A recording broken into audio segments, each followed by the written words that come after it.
আমি শিক্ষার্থীদের যে ভালোবাসা পেয়েছি, রেসপন্স পেয়েছি, এই ডাকসুটা তো হইতোই না। শিক্ষার্থীরা বলছেন যে ভাই আপনি যদি আমরণ অনশন না করতেন, ফাইট না করতেন, তাহলে হয়তো আগামী 11 বছরও আমরা ডাকসু দেখতাম না। আমি শিক্ষার্থীদের যে ভালোবাসা পেয়েছি, রেসপন্স পেয়েছি এবং দীর্ঘ সময় শিক্ষার্থীদের জন্য যে কাজ করেছি, অধিকার ভিত্তিক সংগ্রাম করেছি, অভ্যুত্থান পরবর্তী সময়েও শিক্ষার্থীদের প্রত্যেকটা অধিকার ভিত্তিক সংগ্রামে আমি শিক্ষার্থীদের সাথে ছিলাম, পাশে ছিলাম। সর্বশেষ এই যে আজকে ডাকসুর আমেজ, এই ডাকসুটা তো হইতোই না। শিক্ষার্থীরা বলছেন যে ভাই আপনি যদি আমরণ অনশন না করতেন, ফাইট না করতেন, তাহলে হয়তো আগামী 11 বছরও আমরা ডাকসু দেখতাম না। সুতরাং সেই আস্থার জায়গা, ভরসার জায়গাটা আমরা আপনার প্রতি রাখছি। এটা আসলে ভালো লাগা।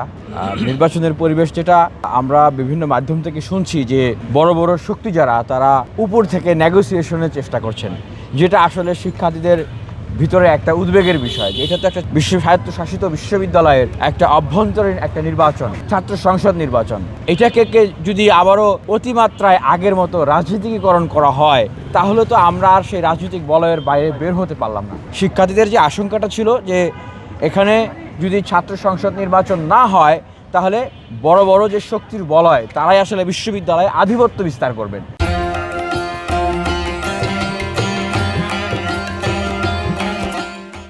তারা আসলে বিশ্ববিদ্যালয়কে ভাগ করে নেবেন তাদের মতো করে, তাদের শক্তির বলয়ে শিক্ষার্থীদেরকে বিভাজিত করে ফেলবেন, বিশ্ববিদ্যালয়ের শিক্ষকদেরকে বিভাজিত করে ফেলবেন তাদের বলয়ের ভিতরে।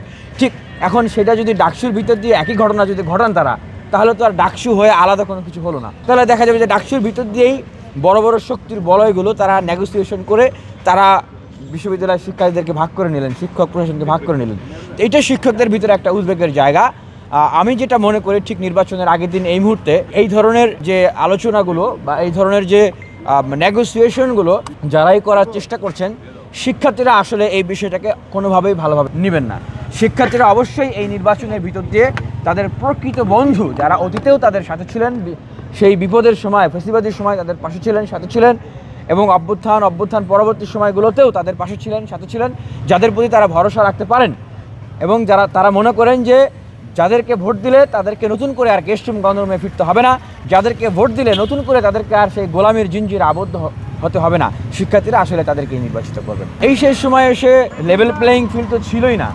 তারপরেও আমরা শিক্ষার্থীদেরকে সতর্ক করে, আমরা শিক্ষার্থীদেরকে সজাগ করে, শিক্ষার্থীদেরকে আমরা এই অধিকার বিষয়ে সচেতন করে আমরা এগিয়ে আসতেছি।